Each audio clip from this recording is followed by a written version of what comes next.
안녕하십니까. 뉴스데스크 강원입니다. 영서 북부와 강원 산지 전체, 평창과 횡성 등의 대설주의보가 내려진 가운데 밤사이 강원도 곳곳에 많은 눈이 내릴 것으로 예상됩니다. 현재 지역에 따라 산지에 시간당 1cm가량의 눈이 오고 있는 가운데 내일 낮까지 강원 산지에 10에서 20cm, 많은 곳은 30cm 이상 오는 곳도 있을 것으로 예상되고 내륙과 동해안에도 3에서 8cm, 많은 곳은 10cm 이상의 눈이 오겠습니다. 내일 아침 최저기온은 영하 6도에서 2도의 분포로 오늘보다 5도에서 6도가량 낮겠습니다.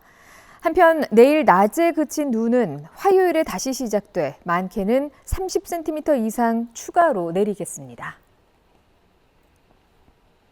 차량용 소화기 비치 의무화가 시행된 지 석 달이 지났습니다. 5인승 이상의 모든 차에 비치해야 하는데 작년 12월 판매 차량부터 적용되다 보니 아직 의무 차량이 많지 않고 규정을 모르는 운전자도 적지 않은데요. 하지만 차에 불이 났을 때 소화기 한 대는 소방차 한 대와 맞먹는다고 합니다. 나금동 기자가 취재했습니다. SUV에서 희뿌연 연기가 쉴 새 없이 뿜어져 나옵니다. 소방관들이 소화액을 뿌립니다.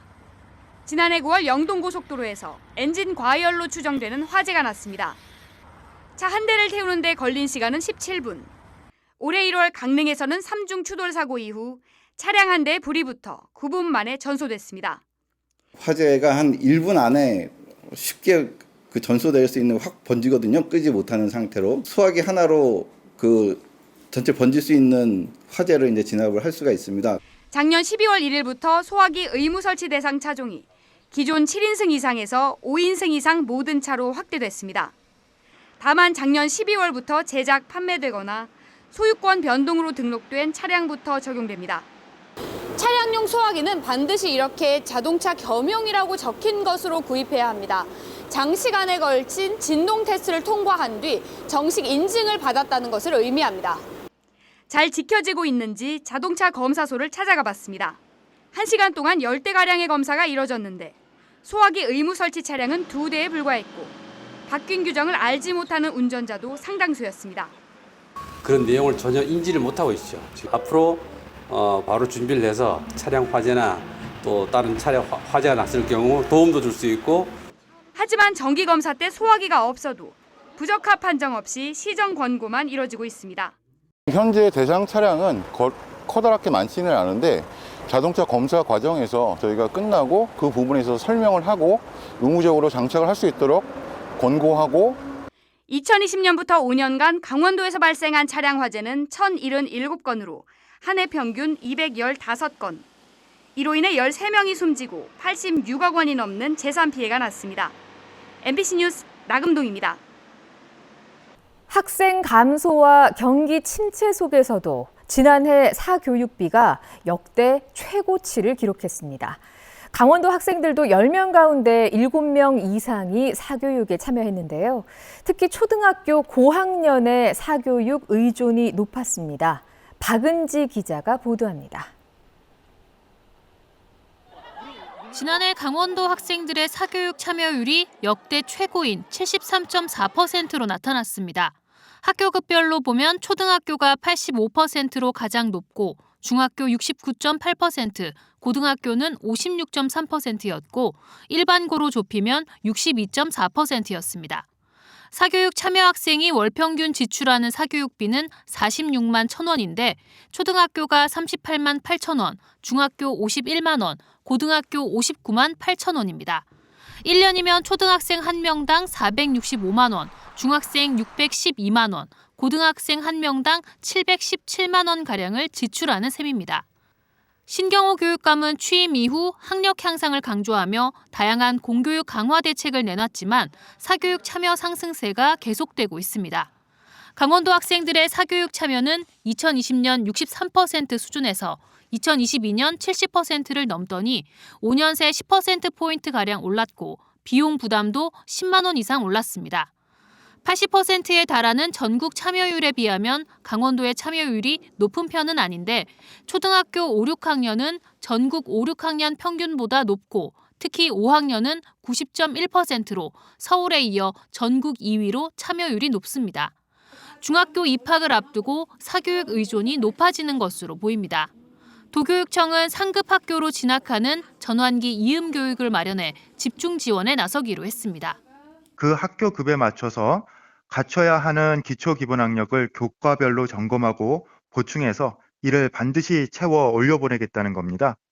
그리고 올라가게 될 중학교와 고등학교에서는 학력과 심리, 정서적 진단을 지원하고 도교육청은 학교를 중심으로 공교육 역할을 더욱 강화하기 위해 초등학교부터 중학교, 고등학교까지 맞춤형 프로그램과 자기주도 학습 지원에 집중하고 있습니다. 사교육 수요를 학교 안으로 흡수하기 위해서 스스로 공부하는 학교 문화 만들기를 비롯한 다양한 프로그램을 운영 중이고요. 우리 교육청이 자체 제작한 교재도 해설 강의 동영상과 영어 듣기 평가 파일과 함께 3만 권 가까이 배부했습니다. 교육부는 시도 교육청별로 지역 여건에 맞는 사교육 대책을 마련해 평가하기로 한 가운데 도내 여러 교육발전 특구별로 차별화된 혁신 모델과 프로그램이 함께 제시돼야 할 것으로 보입니다. MBC 뉴스 박은지입니다. 주말 사이 도내 곳곳에 산불과 주택 화재가 잇따랐습니다. 어제 저녁 6시 40분쯤 횡성군 청일면 유동리 야산에서 나무가 쓰러지면서 고압전선과 접촉해 불이 나 산림 2,500제곱미터와 토종 벌통 6개를 태우고 1시간 20분 만에 꺼졌습니다. 이에 앞서 오후 2시 30분쯤에는 횡성군 청일면 속실리 야산에서 불이 나 산림 300제곱미터가 불에 탔습니다. 또 어젯밤 9시 40분쯤에는 춘천시 사북면 목조주택에서 불이 나 80대 거주자가 머리에 화상을 입었고 이에 앞선 오후 5시 50분쯤에는 원주시 신림면 단독주택 화재로 가재도구가 불에 타 소방서 추산 2천만 원의 재산 피해가 났습니다. 강원FC가 어제 열린 FC 서울과의 춘천 홈 경기에서 역대 최다 관중을 기록한 가운데 0대1로 아쉽게 졌습니다. 강원은 전반 18분 서울의 선제골을 허용한 뒤 동점골과 역전골을 노렸지만 경기가 끝날 때까지 득점을 올리지 못해 리그 6위로 한 단계 내려갔습니다. 이번 경기에는 1,231명의 관중이 송암 스포츠타운 주 경기장을 찾아 2012년 유료 관중 집계를 시작한 이래 춘천 역대 최다 관중 기록을 경신했습니다. 프로농구 원주 DB가 1위 서울 SK와의 시즌 마지막 맞대결에서 패하면서 6강 플레이오프도 빨간불이 들어왔습니다. DB는 오늘 원주 종합체육관에서 열린 서울 SK와의 경기에서 1쿼터를 9대21로 압도당한 뒤 3쿼터까지 추격에 나서면서 50대 52로 뒤쫓았지만 4쿼터 중반부터 SK의 공세에 밀리면서 최종 스코어 63대 75로 경기를 내줬습니다. 오늘 패배로 DB는 7위 정관장과 한 게임 반차로 좁혀지면서 6위 사수의 비상이 걸렸습니다. 한편 서울 SK는 오늘 승리로 46경기 만에 정규리그 우승을 확정지으면서 2011-12 시즌 DB가 세운 47경기 우승 기록을 깨뜨렸습니다.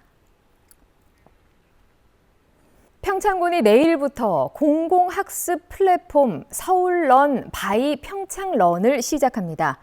지난달까지 모집했던 지역 초, 중, 고교생 220명을 대상으로 서울 지역 주요 교육업체와 함께 온라인 학습 콘텐츠를 무제한 제공하고 비교과 열린 강의, 온라인 진로 진학 컨설팅도 제공합니다.